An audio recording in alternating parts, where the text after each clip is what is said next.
Good morning, everybody. My name is Spaz, and welcome to Arrow Key Gaming TV. Today, I'm giving you my ghost build. I apologize for how long it's taken me to get this to you guys, but I was filming all of these missions where I performed them solo, fully stealthed, and during that time, I was messing around with these skills so that I could get to a point where I am comfortable saying, hey, this is a good ghost build. Go ahead and try this out. So that's the reason it's taken me a while to get this video to you guys. With any build that I do, I am not advocating that this is the build, the best build, the only build out there. There are so many different skills that you can tweak with the ghost tree and in other trees as you get up into the higher tiers. But this, for me, has been very successful, and it is a full ghost build. What I mean by that is if you do not pull off a stealth heist, you may as well restart because you're not going to have many skills that will help you in defending the onslaught of enemies, especially the special enemies. So let's go ahead and just get this started. We need to look at the ghost tree first. Obviously, we have to buy our ECM. Then from there, I ace out the sprinter skill, and I have my nifty laptop here alongside me with pd2skills.info pulled up so that I can actually see the statistics on these skills, because otherwise they are vague.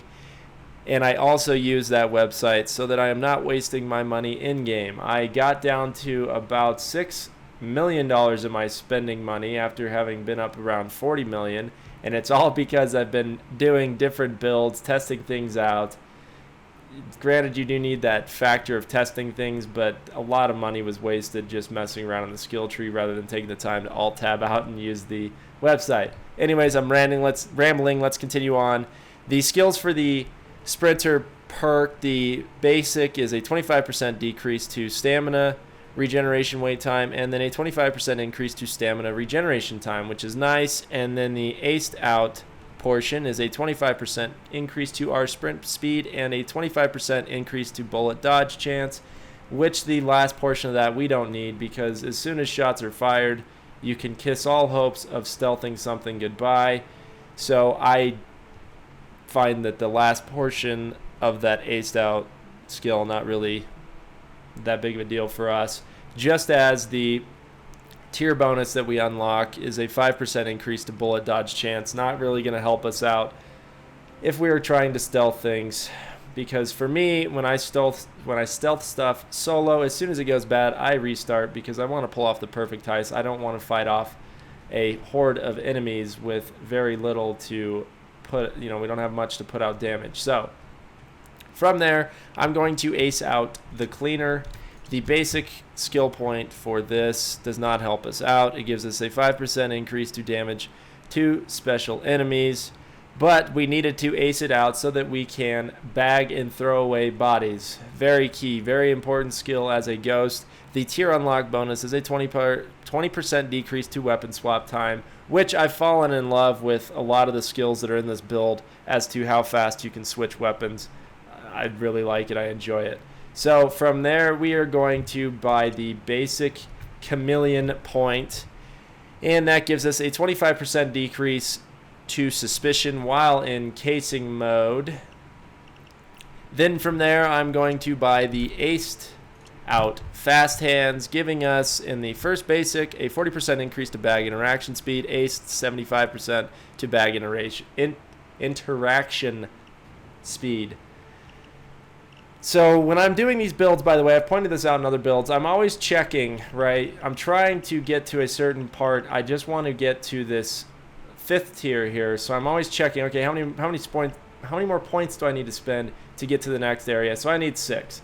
So the logical thing for me, I wanted to ace out this skill, the shinobi skill, and the basic really, I guess it's nice, right, to have this 25% increase to crouch and walking speed, including when we are in casing mode, which is kind of nice when you're just kind of touring the bank heist. But the most important part of this skill is the aced out part, where it says we will make less noise when we shoot or melee an enemy to death. And the actual statistic, which is very it's a no-brainer to get this ace out, is the alert radius for dead or hurt enemies is decreased to 1 meter, which is a very short distance. So it's key to have this if you plan on meleeing guards or killing guards near other people. Sometimes you have to, so this is a very important skill to have.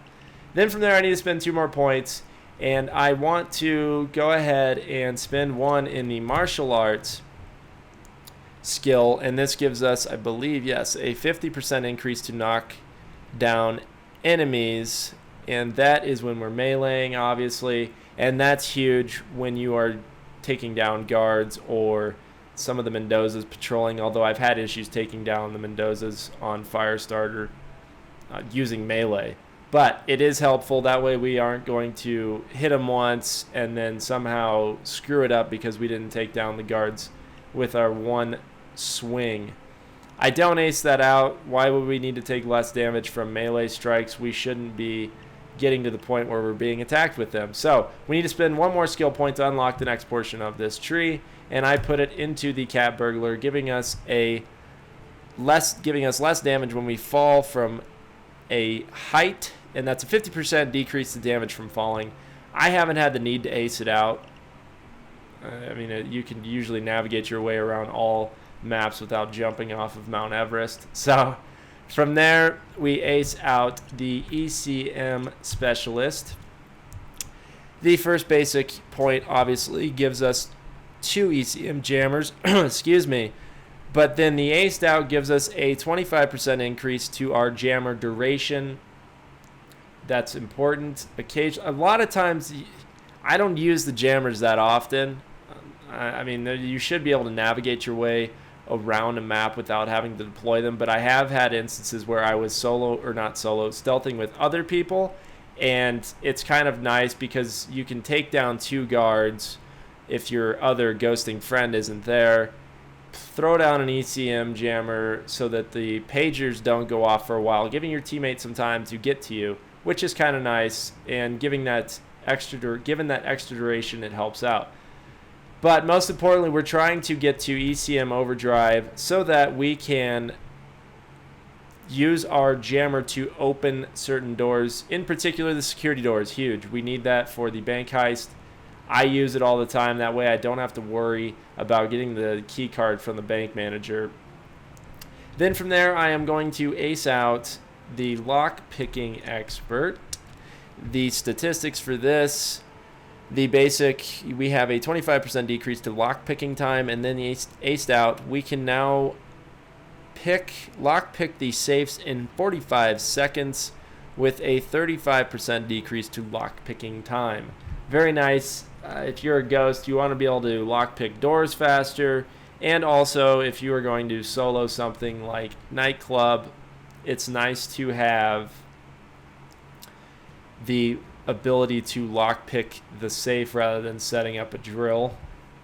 So I'm going to leave this tree as is now and go into the technician tree.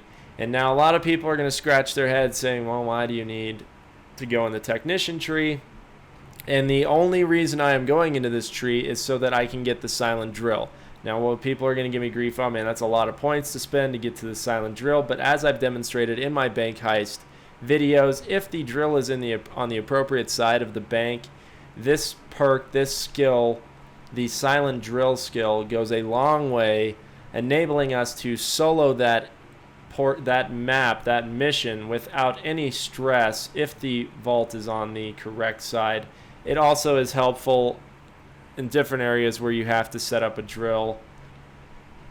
I mean, you may run into an instance where you blow through ECM jammers and next thing you know, you have to drill something. I don't know, but I've used it so many times and I find it helpful on the bank heist that we're going to do it. So don't give me any sass. Okay, so let's take a look at it. The problem that I have with this skill tree, the technician part, is the first 2 tiers are complete garbage for leveling or for skills. Especially, they don't really pertain to what we're doing. So a lot of it is kind of wasted, but I've picked out the ones that I feel are appropriate to waste points on. So obviously we need trip mines, and then I ace out the rifleman, giving us the basic of a 2x multiplier to assault rifle steel sight speed and a 2x multiplier to assault rifle zoom. And then I ace out sharpshooter. Basic point, as I've pointed out in my other video, very crucial to have if you are using pistols, which we will be using mostly. It decreases our single shot weapon spread by 50%, and then the aced out gives us a 25% decrease to assault rifle recoil. Now, the reason I'm looking at these assault rifle these skills rather than acing out these trip mine skills is because on Firestarter I found out that I did need an assault rifle. So I said, well, if I'm going to do that again, I might as well have some skills that help me out with that. Then from there, we have to ace out hardware expert. Basic is a 25% increase to drill interaction speed, 20% decrease to trip mine deployment time, not important for us, and a 50% increase to sentry gun deployment speed, not important, but a 30% chance for the drill to auto restart. So when we're getting our way up to the silent drill, some of this does help out along the way. Next, ace out drill sergeant, and that increases our drill efficiency by decreasing the drill time by 15%, and when we ace it out, we get a 30% decrease to drill time. So now I'm looking up, okay, I need to spend another 3 points to unlock tier 4, so I have to blow 3 points. Unfortunate. None of these skills are really going to help us at all. Nerves of Steel, we're not worried about going into a bleed out, because if we're stealthing stuff, we shouldn't have to, nor are we worried about taking less damage when interacting with things, because when we start to interact with things, if somebody starts damaging us, the whole stealthing part of the mission's over. So those last 3 that I just spent there are kind of a waste, but are a necessary waste. And I did it so that I wasn't wasting additional points by acing one of these out or whatever. I did the minimum required points to get to the silent drilling, which we ace out, so that we can drill these safes, in particular the safe in the bank heist, without alerting civilians. So that's that. Now let's take a look at the tier bonuses. None of them are really helpful. The first one is a 50% decrease in damage while interacting with things. Or no, I'm sorry, a 1% decrease to crafting cost, not important. Let's see here, 5% decrease to recoil. I guess that kind of helps, but not much. A 3% decrease to crafting costs, not really helpful. And then a 25% increase to headshot damage for this tier, which is kind of helpful, because if you've watched some of my stealthing videos, I try to shoot people in the face when I'm taking them down if I cannot melee them. So that's it for the technician tree. Let's take a peek at the enforcer tree. Get the ammo bag, and the only thing we are purchasing here is the transporter skill, so that we can move faster when carrying bags and throw them further.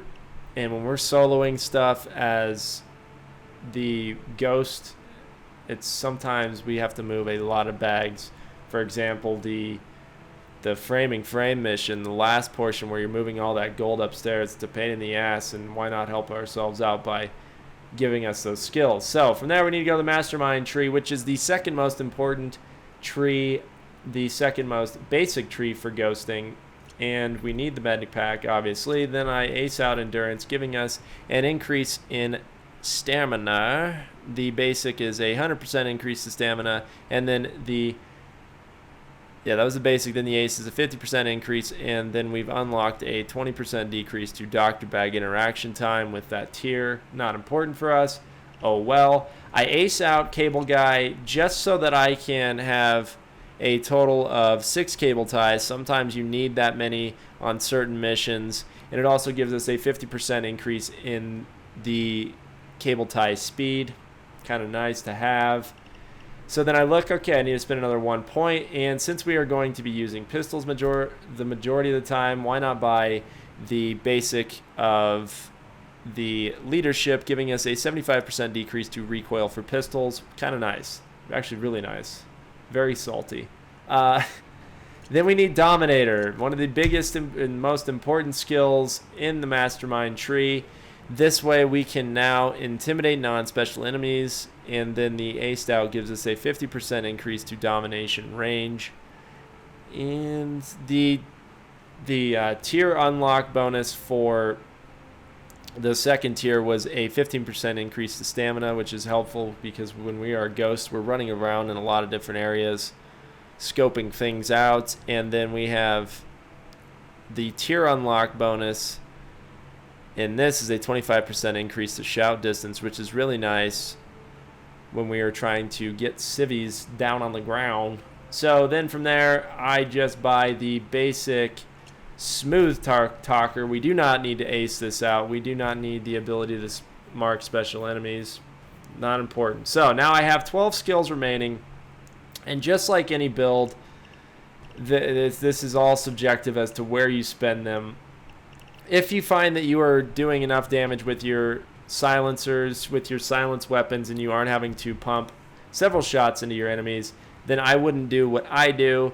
But I found it helpful, and I spend my last 12 points on the silent killer skill, just so I know when I am shooting somebody while stealthing, they are going to go down.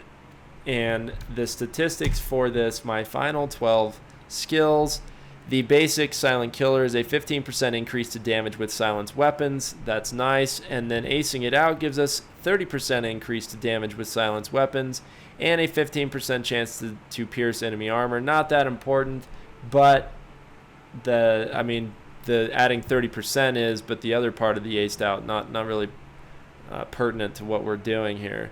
So I understand if you wanted to spend those last 12 points on something like moving target, or you could even reduce your recoil with the professional skill, but I found it most helpful to have the silent killer. I've messed around with ECM feedback. I wasn't a big fan. I don't find the need to have an ECM jammer basically equipped to take somebody down. As a ghost, I should have awareness as to where everybody is and take them down on my own. I will point out, though, if you do not want to spend those last 12 points in the ghost tree, one thing you may consider doing is pumping iron, giving us a 100% increase to melee damage, which will go even further when we decide to melee guards or Mendozas or whatever we are trying to take down while stealthing. But that is my build in a nutshell. There are other skills, like I said, to spend those last 12 skill points on, but I found this to be the most effective way to spend them. Now, you may not want to go down the technician tree at all and spend those points. It looks like a total of 32 points elsewhere. That's fine, but I found that, let's look at something for, we have all the bank heist missions, so I want a silent drill for there. Firestarter, towards the end, we have to get back into that bank, so that's no-brainer for me there. I just wanted the silent drill because it makes solo stealthing the bank that much easier rather than having to, I guess sometimes you have to get the tellers down and everything like that, but I try to get it to where that vault is on the appropriate side of the bank, and I use this skill very thoroughly to do what I need to do. That's it for the skill tree, guys. Let's go ahead and take a look at my loadout real quick. The primary that I use, if you've watched my video on not framing frame, holy cow, Firestarter, solo stealthing the first part requires, for me, people have done it without an assault rifle, so I figured I would use the most powerful and most accurate rifle in the game, and I equipped it with the bigger the better silencer, the mil-spec scope, and then the Jaeger stock to increase our accuracy. That's my primary as a ghost. You're more than welcome to use pretty much anything. We aren't going to use our primary that often. Outside of Firestarter, I've never used my primary as a ghost. But secondary, my weapon of choice, which may be different than yours, is the cross-kill pistol with the monolith silencer. I don't put gadgets on it. I'm not a fan. I do like my bling grip. This pistol looks so awesome. Looks like, obviously it's modeled after a Springfield or Colt 45, pistol, but the grip is pretty awesome with the bling grip. And then I give myself the marksman sight and the vented slide, although you could go with the long vented slide giving you greater accuracy, though I've figured and found out that I don't really need the more accuracy because I shouldn't be shooting guards from distance while stealthing. But those are my two main weapons. Armor, I always run the two-piece suit. Equipment, obviously the ECM jammers. And that is the basic loadout for my Ghost and the skills for this Ghost build. This video is not going to include any gameplay footage because I found it might be a waste of your time since I've already uploaded several videos of me stealthing different missions, and they include it's basically using this build. There were a few minor differences in the build while recording those videos. Sometimes I had moving target on, sometimes I didn't, but for the most part the core of this build included all of this in the Ghost tree, all of this in the Technician tree, and all of this in the Mastermind and Enforcer tree. Those last 12 points were basically the only difference, and I was just toying around with some of the upper tier stuff in the Ghost tree. Now, one thing to kind of point out, which is pretty cool in the Ghost tree, which I intend to mess around with, is the Lucky Charm skill, which gives us a 50% increase to chance for better loot on a Payday, and then a 300% increase to better loot on a Payday. And this is going to be something I'm going to play around with once update 11 comes out, so that I can farm very fast some of the one-day missions and then use the inside man skill to purchase an escape driver just to get Payday cards. And I'm interested to see if I purchase this with the basic 350% increase to a chance for better loot, if it's going to give me more infamous items. I've only gotten a few. And then the tier bonus also gives us another 10% increase for better loot. So that is going to be something that I'm going to play with once update 11 comes out and we can start soloing or speed running these one-day missions without having to worry about an escape. But that's my build in a nutshell, guys. If you have any questions or comments or want me to perform any stealth missions, let me know. I've pretty much done them all. I will be doing nightclub solo stealth, probably Ukrainian job, perhaps jewelry store, which is the same. But if you have any questions, comments, any recommendations as to how you run your stealth build, or anything that you see as a eye-opening problem in my build, let me know. Otherwise, please remember to comment, rate, and subscribe. We are doing well in this channel. We've grown a lot over the last few weeks, and it's all thanks to you guys, and I appreciate everything that you guys have done. A lot of you have been spreading the channel information via word of mouth, and it's helped out a lot. So hopefully we can continue to grow and get more subscribers, and I will continue to work hard for you guys and put out content that you will enjoy watching. So anyways, guys, that's my Ghost build. Sorry it took me so long. I hope you enjoyed this video, and we will catch you guys in some more videos. Talk to you later. Coca.